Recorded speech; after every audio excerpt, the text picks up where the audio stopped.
안녕하세요. 사연을 부탁해입니다. 오늘의 사연을 소개하겠습니다. 막상 글을 쓰려니 그동안의 일들이 주마등처럼 스치고 지나가면서 눈물이 앞을 가립니다. 그런 제 인생도 참 어마어마한 인생인데요. 도대체 어디서부터 글을 써야 할지 막막하기만 해서 한참을 망설이다 이렇게 글을 써봅니다. 저는 50대 여성이고 대학을 졸업한 아들과 딸이 있습니다. 아들과 딸이 아니었다면 벌써 남편과 이혼을 했을 테지만 제 자식들에게는 저와 같은 상처를 물려주고 싶지 않았기에 지금껏 악착같이 버텨냈던 것 같습니다. 저는 이 나이 먹도록 제 부모와 형제 얼굴도 모른 채 살았으니까요. 시댁과 남편은 그런 제게 참으로 악독할 정도로 함부로 하곤 했었는데요. 남편이란 인간은 그동안 제게 돈 한 번을 제대로 가져다 준 적이 없을 정도였어요. 회사를 다니긴 하는데 그렇게 번 돈을 시어머니와 형제들에게 다 갖다 바치기 바빴으니까요. 지금 생각해봐도 도저히 이해가 되지 않는 것이 저한테는 그렇다 치더라도 생떼 같은 지 자식들에게까지 그렇게 모질게 할 수가 있는 것인지 도저히 이해가 되질 않습니다. 남편이 돈을 가져다 주지 않았으니 제가 직접 일을 해서 아들과 딸을 키워야 했는데 저 같은 아줌마를 선뜻 받아주는 곳이 어디 있었겠어요? 여기저기 알아보다가 청소 일을 하기 시작했고 꽤 오랫동안 청소 일을 하면서 아들과 딸을 키워냈어요. 시어머니란 인간은 어머니라는 단어를 붙이기도 싫을 만큼 그렇게 악독할 수가 없었는데요. 우리 집에 수시로 드나들며 저를 참 많이도 힘들게 했습니다. 시댁 가족들이 정말 이해가 되지 않았던 부분이 우리가 없을 때 우리 집에 몰래 들어와서 이것저것 가지고 가곤 했었는데요. 하물며 아들, 딸에게 먹이기 위해 과일이나 고기를 사서 냉장고에 넣어두기라도 하면 득달같이 와서 몰래 가지고 간 적이 한두 번이 아니었어요. 제가 늘 일을 다녔기에 아침 일찍 우리 아이들이 먹을 음식들을 미리 만들어 놓고 출근하곤 했었는데 어느 날은 그마저도 다 가져가 버렸으니까요. 아니 어떻게 그럴 수가 있단 말입니까? 본디 할머니들은 손주들 입에 들어가는 것만 봐도 배가 부르다고 하지 않나요? 물론 저는 평생을 고아로 자랐기에 부모의 정은 모르고 자랐지만 주변의 할머니들의 모습과 우리 시어머니의 모습은 확연히 달랐어요. 그렇게 시어머니와 시누이가 우리 집에 수시로 드나들며 우리 집을 쑥대밭으로 만들곤 했어요. 거기다 시어머니는 무슨 행사 때마다 저를 불러댔는데 저를 부려먹는 것이 아주 당연한 사람들이었어요. 만약에 제가 그런 시어머니에게 대들기라도 하는 날이면 이게 어디서 머리 빳빳이 들고 대들어? 그럼 애들 두고 몸만 나가던가! 라는 말로 저를 압박하기 일쑤였어요. 언젠가는 도저히 안 되겠다 싶어 남편과 이혼을 결심하고 이것저것 확인해 본 적이 있었는데요. 그날도 시어머니가 우리 집에 와서 전날 장봐놓았던 것들을 싸그리 가지고 가는 바람에 아들, 딸이 먹을 것이 하나도 없을 정도였어요. 거기다 아침 일찍 일어나서 재워놨던 불고기까지 싹 다 가지고 갔는데 결국 그날 참고 참았던 제 인내심이 폭발하게 되었고 화가 나서 덜덜 떨리는 손으로 시어머니에게 전화를 했어요. 어머님, 정말 너무하시는 거 아니에요? 애들 아빠 월급도 어머님이 다 가져가시면서 굳이 우리 집에 오셔서 애들 먹을 것을 그렇게 싹 다 가져가셔야 해요? 도대체 이렇게까지 하시는 이유가 뭐예요? 그동안 쌓인 게 많았던지라 제가 시어머니에게 그대로 쏟아내버렸어요. 뭐? 아니, 네가 지금 시애미한테 감히 뭐 하는 짓이야? 너 미쳤어? 네가 돌아도 단단히 돌았구나. 그리고 너 말 잘했다. 내가 왜 이러냐고? 이게 다 너 때문이잖아. 다른 집 며느리들은 친정이 빵빵해서 집도 해오고 이것저것 다 해오는데 넌 친정이 있어? 뭐가 있어? 데려와도 어디서 이런 거지를 데리고 왔어? 내 친구들은 아들 결혼할 때 모피코트에다 명품백까지 다 받았어. 근데 넌 맨몸으로 왔잖아. 우리가 너 받아준 것만으로도 감사한 줄 알고 살아야 할 판국에 집에 있는 것 좀 가져갔다고 감히 시애미한테 전화해서 이딴 식으로 행동해? 나도 그동안 참을 만큼 참았는데 이제는 도저히 못 참겠다. 너 애들 두고 당장 나가. 어디서 버르장머리 없이 싸가지 없게 말을 해. 네가 이러니까 부모도 없이 막 자랐다는 소리나 듣는 거 아니야. 라며 시어머니가 제게 막말을 했어요. 시어머니는 항상 정 그러면 우리 손자 손녀 두고 나가 라는 말을 밥 먹듯이 했으니까요. 그런데 그 소리를 항상 애들 앞에서 했고 그 말을 듣던 아들, 딸이 제 다리를 붙들고는 엄마, 우리 두고 가지 마, 제발 이라고 매달렸던 것이 한두 번이 아니었어요. 그런 아이들을 보며 도저히 안 되겠다 싶어 나중에는 결국 모든 것을 포기하고 살았던 것 같네요. 그리고 그렇게 시어머니와 한바탕 한 날이면 남편이란 인간이 잔뜩 취해서 들어와서는 아무것도 없는 너 같은 거 데리고 살아준 것만 해도 감사한 줄 알아야지. 감히 네가 우리 엄마한테 전화해서 따져? 네가 제정신이 아니구나. 라며 집안을 난장판으로 만들어 놓곤 했어요. 그러한 일이 반복되면서 저는 점점 지쳐갔고 아무래도 모든 것을 포기하고 살았던 것이 아니었나 싶네요. 그때 당시 제 머릿속에는 우리 아들, 딸에게만은 제가 겪은 아픔을 절대로 겪게 하고 싶지 않다는 생각뿐이었어요. 엄마 없이 사는 것이 얼마나 힘든 일인지 너무나도 잘 알고 있었으니까요. 그렇게 한평생을 버티고 또 버텨왔어요. 다행히 아이들은 착하게 잘 컸고 공부도 곧잘 했기에 대학에 가서 과외 아르바이트를 하며 저를 많이 도와줬어요. 그리고 아들, 딸이 성인이 되자마자 제게 엄마, 이제 그만 아빠랑 이혼해. 아니지, 아빠는 무슨 아빠야. 그 아저씨랑 이혼해. 라는 말을 할 정도였어요. 하지만 이혼도 참 쉽지가 않았던 것이 이혼 이야기만 나오면 남편이란 인간이 네가 그렇게 나온다 이거지? 그럼 나도 가만 안 있어. 애들 결혼할 때 가서 내가 어떻게 하나 한번 두고 봐. 라며 저를 압박하기도 했어요. 그러면 저는 또다시 겁을 잔뜩 집어먹었었는데 무슨 일이 있어도 소중한 우리 아이들에게만은 어떠한 피해도 주고 싶지 않았으니까요. 그렇게 평생을 살면서 친정이 없다는 것이 얼마나 서러운 것인지 정말이지 뼈저리게 느끼곤 했었는데요. 우리 부모는 왜 나를 고아원에 맡겼을까라는 원망만 가득했어요. 그러던 어느 날 정말이지 기적 같은 일이 일어났습니다. 그 일을 저는 그저 기적이라는 말밖에 어떠한 말로도 표현할 길이 없네요. 그날도 여느 날과 마찬가지로 백화점에서 청소 일을 하고 있었어요. 그런데 어떤 남자가 저를 빤히 바라보며 계속해서 저를 위아래로 훑어보더니 저기 혹시 정우 어머님 친척분이세요? 라고 물었어요. 아닙니다. 사람 잘못 봤습니다. 라며 제가 급히 자리를 이동하려고 했는데요. 이상하네. 아무리 봐도 정우 어머님이랑 똑같으신데? 라고 말을 한 남자는 한동안 저를 쫄래쫄래 따라다니다 갔는데요. 일도 많아서 힘든데 계속해서 따라다녀서 어찌나 짜증이 나던지요. 하지만 그건 시작에 불과했는데 며칠 뒤 그 남자가 또다시 나타난 겁니다. 거기다 다시 찾아왔을 때는 또 다른 남자까지 한 명을 더 데리고 나타났는데 저를 보자마자 정우야, 저기 저분이야. 봐봐, 니네 엄마랑 진짜 똑같지? 라고 말하더니 두 남자가 제 앞으로 다가왔어요. 그리고는 저를 한동안 빤히 바라보더니만 우와, 진짜 신기하네? 우리 엄마랑 똑같아! 라는 말을 하는 게 아니겠습니까? 그 정우라는 남자를 보며 제가 저기 손님, 무슨 일 있으세요? 제가 무슨 실수라도 했나요? 라고 조용히 물었어요. 아니, 그게 아니라 아줌마가 우리 엄마랑 진짜 똑같이 생겨서 신기해서요. 그러세요? 신기하긴 하네요. 라며 두 남자를 따돌리기 위해 급히 제가 뒤를 돌아섰는데 옆에서 청소일을 하고 있던 동료 직원이 왜 그래? 아는 사람이야? 라고 제게 물었어요.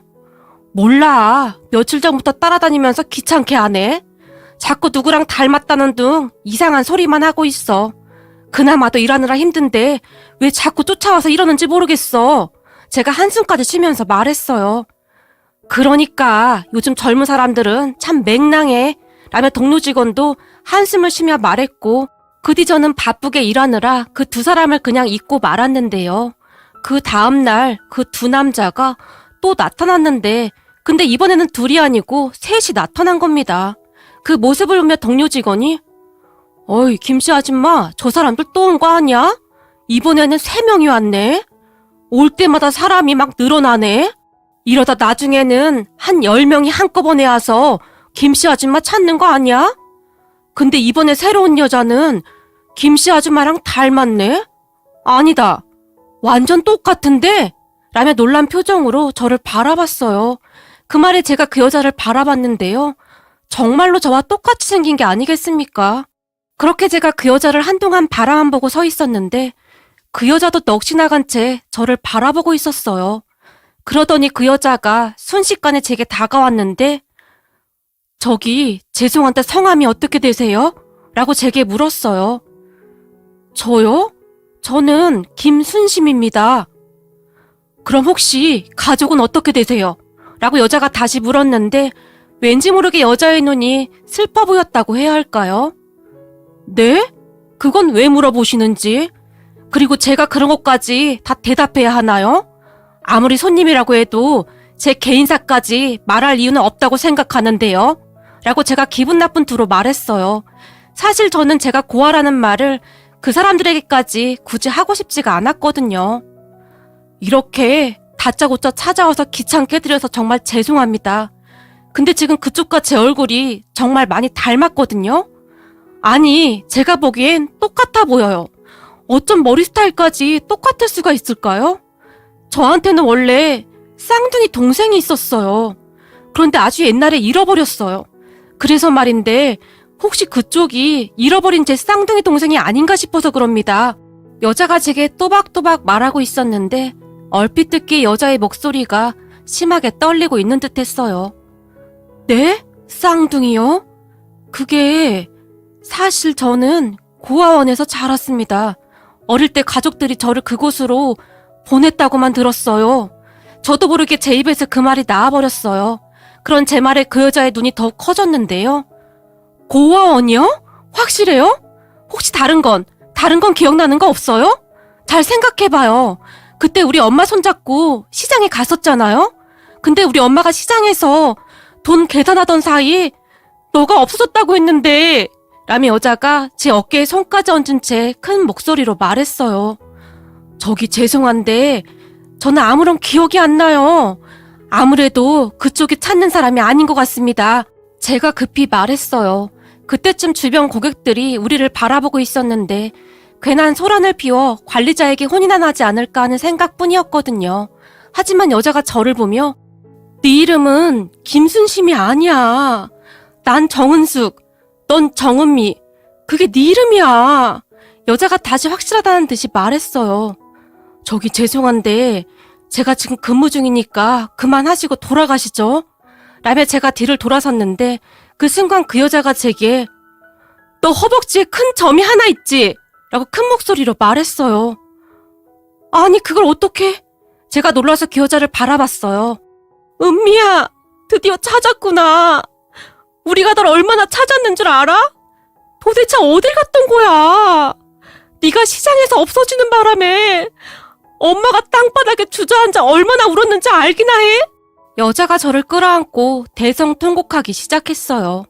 그 여자의 말에 따라 제가 기억을 더듬어 봤지만 얼핏 기억이 날 듯 말 듯 할 뿐이었어요. 하지만 쉽사리 기억이 나지 않았기에 저는 당황할 수밖에 없었는데요. 이 바보야, 네가 은미라고.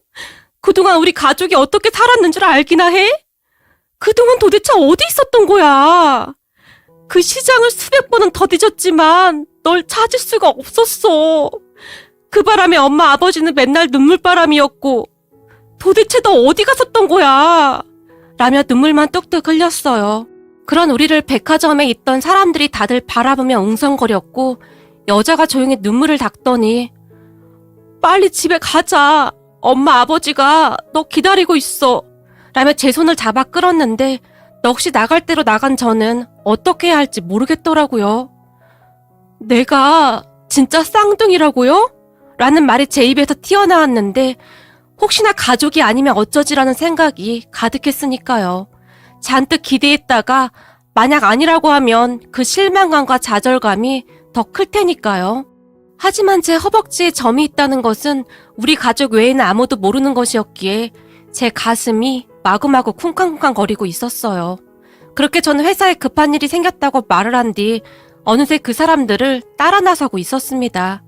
우선은 나쁜 사람들 같아 보이진 않았고 저와 쌍둥이라던 여자의 눈빛이 너무나 간절해 보였으니까요.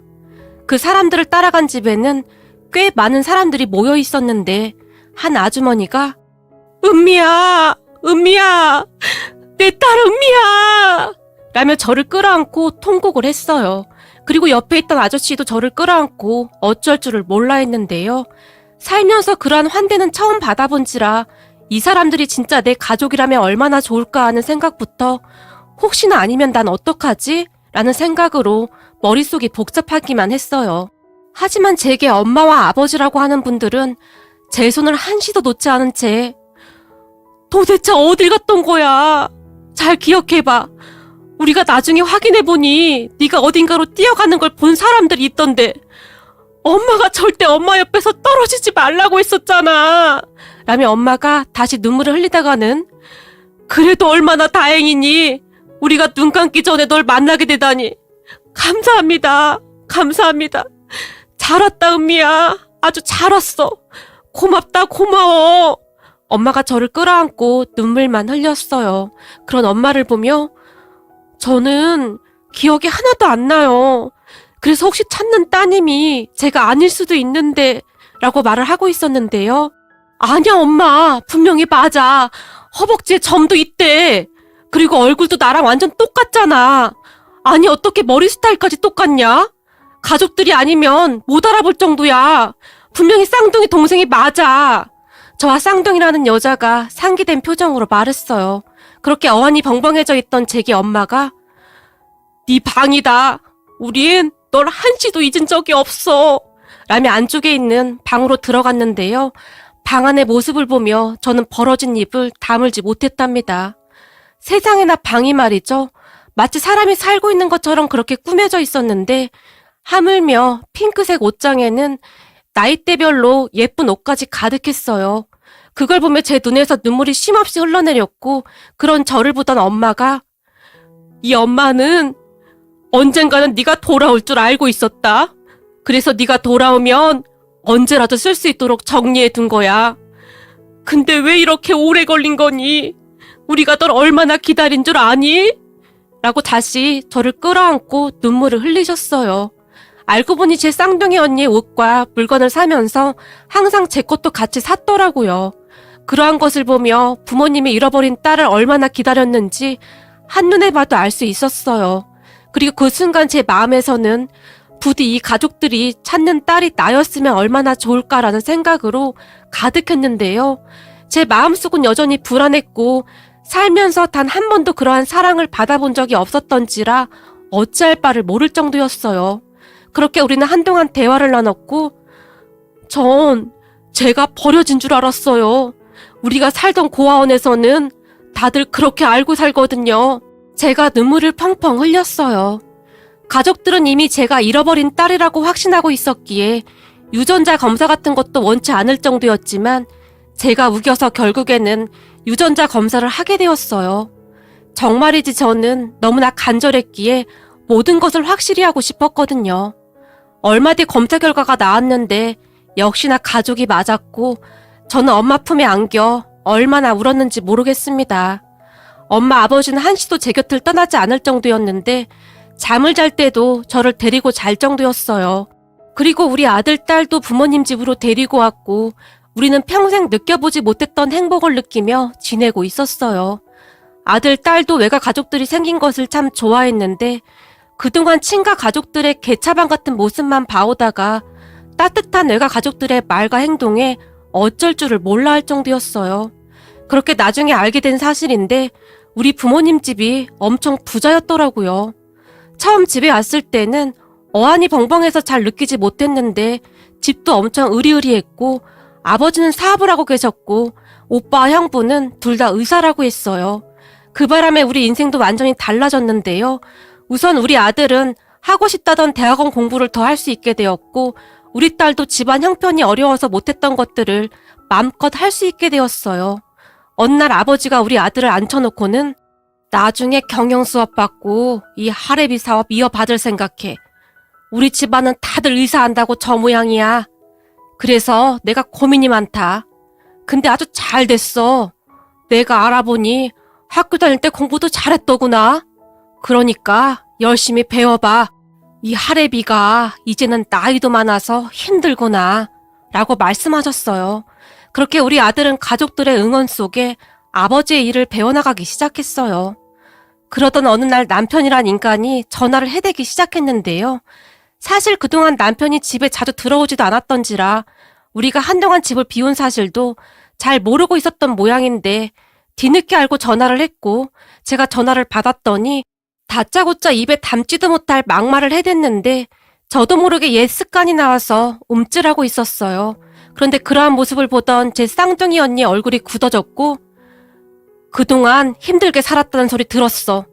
우선은 가족 찾았다는 소리는 하지 말고 내가 시키는 대로 해. 언니가 말을 하더니 제게 이것저것 지시를 내리기 시작했어요. 그리고는 우리가 살던 집으로 가서는 뭔가를 많이 준비하는 듯 했는데요. 쌍둥이 언니가 그동안 제가 살아온 기가 막힌 이야기를 듣더니 몸을 부르르 떨 정도로 분노했는데 남편 몰래 집에다 CCTV까지 설치했어요. 그 뒤 전에 살던 집으로 돌아간 제게 남편이 어디 갔다 왔냐며 다시 막말을 퍼부었는데 저는 언니가 시키는 대로 그 모든 것을 다 녹음했어요. 그리고 얼마 뒤 시어머니와 시누이가 또다시 찾아와서 우리 집에 있는 것들을 고스란히 다 가져갔는데요. 하물며 이번에 우리 엄마가 사준 옷들을 옷장에 넣어뒀었고 쌍둥이 언니도 이것저것 옷들을 사다 더 채워두기도 했었어요. 거기다 화장대 위에 일부러 기금속을 놓아두기도 했었는데요. 그런데 아니나 다를까 시어머니와 시누이가 와서 그것들을 싹 다 들고 가져가 버렸답니다. 그 모든 것들은 쌍둥이 언니가 집안 곳곳에 설치한 CCTV에 그대로 촬영이 되었고 저는 언니가 시키는 대로 시어머니와 시누이에게 전화를 했어요. 어머님이랑 아가씨가 혹시 제 옷이랑 기금속 가져가셨어요? 너 돈 좀 퍼는가 보더라? 그런 건 도대체 어디서 난 거야? 네가 혼수해본 것도 없는데 내가 좀 가지고 온 게 뭐 그렇게 잘못된 거냐? 라며 시어머니는 오히려 뻔뻔하게 행동했어요. 어머님, 그렇게 막 가지고 가시는 거 도둑질인 건 알고 계신 거죠? 제가 물었고. 뭐? 도둑질? 이런 싹퉁바가지를 봤나? 너 진짜 막 나가는구나. 안 되겠구나. 내가 아범한테 말해서 이번에야말로 네 버르장머리를 단단히 고쳐놔야겠구나. 라며 전화를 끊어버렸어요. 그날 남편이 들어와서 집안을 쑥대밭을 만들어 놓은 건 말할 것도 없었고요. 저는 그저 아무 말 없이 남편이 하는 말을 그대로 다 녹음했고 남편이 흥분해서 날뛰느라 저를 밀치는 바람에 제 팔에 멍이 생겼는데요. 다음날 쌍둥이 언니와 함께 병원에 가서 진단서까지 끊었어요. 그렇게 시간이 얼마나 지났을까요? 우리 가족들이 시댁 가족들과 남편을 불렀는데 우리 친정 가족들을 보며 시댁 가족들이 놀라서 입을 다물지 못할 정도였어요. 그도 그럴 것이 제가 그동안 고아라고만 생각하고 살았는데 뜬금없이 친정 가족들이 나타났다니까 혼비백산할 수밖에요. 그렇게 우리 부모님이 남편에게 이혼하라고 말하면서 증거 자료를 싹 다 준비해서 보여줬고 그 인간들은 이혼 못해준다고 뒤로 넘어갔는데요. 그 뒤로는 아버지가 고용한 변호사를 통해 소송을 준비해갔어요. 그동안 월급 한 푼 가져다 주지 않은 것도 이혼의 사유가 되더라고요.